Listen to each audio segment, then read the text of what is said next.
Hello guys, good morning. तो कैसे हो आप सभी? होप सो आप सभी अच्छे होंगे। Welcome back to our new video. तो आज हम बात करेंगे 1857 ईस्वी के बाद हिमाचल का संवैधानिक तथा प्रशासनिक विकास। तो चलिए स्टार्ट करते हैं आज की हमारी वीडियो। देखिए, 1857 ईस्वी की क्रांति के प्रभाव स्वरूप तत्कालीन हिमाचल तथा संपूर्ण भारत के संवैधानिक एवं राजनीतिक जीवन में अत्यधिक महत्वपूर्ण बदलाव हुए। महारानी विक्टोरिया की ब्रिटिश साम्राज्यवादी सरकार ने भारत के प्रत्यक्ष नियंत्रण एवं कुशल प्रशासन हेतु भारत सरकार अधिनियम 1858 ब्रिटिश संसद के पास से पास करवाया। इस अधिनियम के तहत महारानी विक्टोरिया घोषणा पत्र की घोषणा 1 नवंबर 1858 को लॉर्ड कैनिंग द्वारा इलाहाबाद में की गई। इसका प्रकाशन शिमला में भी किया गया तथा इसको शहर की प्रमुख जगहों पर क्या किया गया, चिपकाया गया। इस घोषणा पत्र की मुख्य धाराएं इस प्रकार से थी। अपनी घोषणा में ब्रिटिश जो महारानी थी उन्होंने स्पष्ट किया कि ब्रिटिश नागरिकों की भांति ही भारतीय नागरिकों को भी राजकीय सेवाओं में धर्म, जाति तथा वर्ग के भेदभाव के बगैर समान अवसर एवं अधिकार प्रदान किए जाएंगे। इसके अलावा हर व्यक्ति को उनकी योग्यता, क्षमता तथा निष्ठा के आधार पर राजकीय सेवाओं में निष्पक्ष रूप से स्थान दिया जाएगा। महारानी विक्टोरिया ने भविष्य में अपनाई जाने वाली नीतियों के विषय में यह विश्वास दिलाया कि भारत में आंतरिक शांति एवं शासन व्यवस्था की स्थापना हो जाने के बाद अंग्रेजी सरकार द्वारा भारत में सार्वजनिक विकास, समाज कल्याण तथा लोक निर्माण संबंधी कार्य क्रियान्वित किए जाएंगे। साथ ही कृषि व उद्योग को भी विकसित किया जाएगा।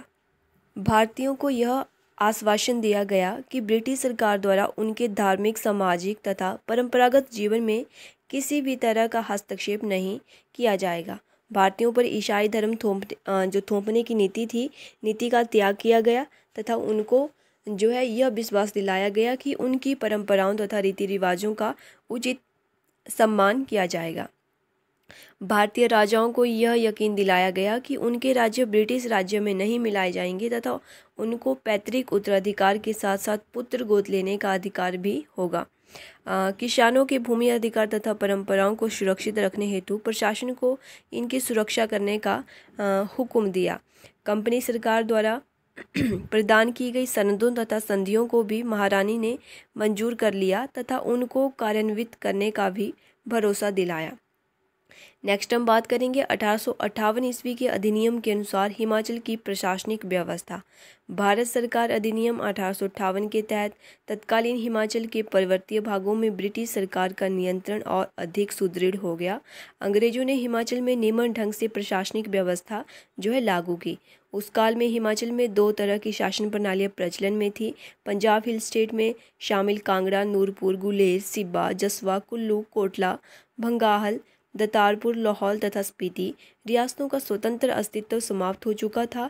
अंग्रेजों ने इन रियासतों को जीतकर ब्रिटिश साम्राज्य में सम्मिलित कर लिया था। इन सारी रियासतों के क्षेत्र को संगठित किया गया तथा एक प्रशासनिक इकाई के रूप में इनको कांगड़ा जिले का रूप दिया गया। इसका प्रशासन कार्य कांगड़ा के डिप्टी कमिश्नर के अधीन था। इसके अलावा शिमला हिल स्टेट्स में जतोग, कसौली, कोटखाई, पाटू, डगसाई, सनावर, भरौली तथा शिमला शहर के अलग अलग क्षेत्रों को मिलाकर शिमला जिले का निर्माण किया गया, जिसका प्रशासन शिमला के डिप्टी कमिश्नर के अधीन था। शिमला हिल स्टेट्स तथा सतलुज के आसपास या आर पार की छोटी छोटी रियासतें देसी शासकों के अधीन लघु राज्यों में आती थी। शिमला हिल स्टेट्स में क्यूंथल, बुशहर, कुमारसिन, बागल, बघाट, जुब्बल, कुनिहार, बेजा, भज्जी, सागरी, बलसन, दारकोटी, कुठार, नालागढ़, खनेटी, धामी, भागल, थरोज, डेलट, महलोग, गुंड रियासतें सम्मिलित थी। इन पर देसी राजाओं का शासन था। इन पर नियंत्रण रखने के लिए ब्रिटिश सरकार द्वारा कमिश्नर तथा सुप्रिटेंडेंट शिमला हिल स्टेट्स की नियुक्ति की गई। सतलुज पार की कुछ रियासतें जैसे सुकेत, मंडी, चंबा, बिलासपुर, कुटलैहर आदि भी देसी राजाओं के अधीन थी। ब्रिटिश सरकार के अंतर्गत इन पर नियंत्रण बनाए रखने हेतु सुप्रिटेंडेंट सी सतलुज स्टेट्स को नियुक्त किया गया था। पंजाब सरकार द्वारा नियुक्त किए गए ब्रिटिश अफसर इन सभी रियासतों पर नियंत्रण रखते थे। भारत सरकार अधिनियम 1858 के तहत हिमाचल क्षेत्र की सभी रियासतों के शासकों को अपने राज्य के आंतरिक शासन प्रबंध के मामले में स्वायत्तता दी गई थी। 1857 के विद्रोह के दौरान ब्रिटिश सरकार का सहयोग करने वाले राजाओं को सम्मान। अंग्रेज सरकार ने बुशहर के राजा शमशेर सिंह के विद्रोह को नज़रअंदाज कर दिया। इसके अतिरिक्त जसवा के विद्रोही राजा रणसिंह, जो कि अल्मोड़ा जेल में कैद था, को मुक्त करके जसवा में जागीर दे दी गई। बागल के राणा कृष्ण सिंह को राजा की उपाधि दी गई तथा उसके भाई जय सिंह को खिल्लत से नवाजा गया। नूरपुर के राजा बीर सिंह की वार्षिक पेंशन जो है दुगनी कर दी गई।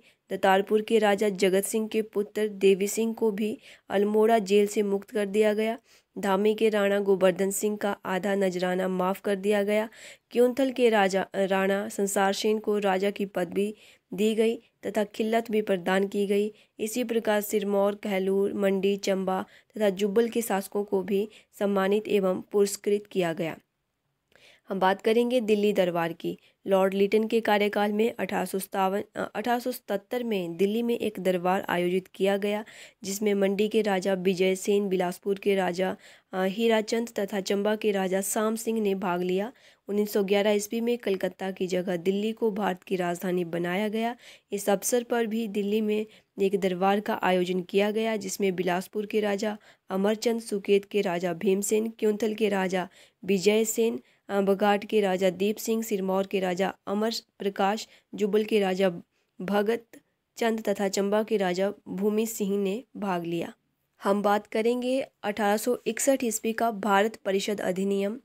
1861 हिमाचल में एक तरफ तो जन आंदोलनों की शुरुआत हो गई थी, वहीं दूसरी ओर अंग्रेजी सरकार अपने देश की संवैधानिक तथा प्रशासनिक प्रणालियों व परंपराओं को धीरे धीरे भारत में स्थापित कर रही थी। 1861 ईस्वी में इंग्लैंड में भारत परिषद अधिनियम 1861 पास किया गया, जिसके अनुसार वायसराय की कार्यकारी सभा तथा विधान परिषदों में भारतीयों को मनोनीत सदस्यों के रूप में जगह दिए जाने का प्रावधान किया गया। भारत के संवैधानिक इतिहास में यह प्रथम अवसर था जब प्रतिनिधि संस्था तथा वैधानिक शक्ति के हस्तांतरण की प्रक्रिया की शुरुआत हुई।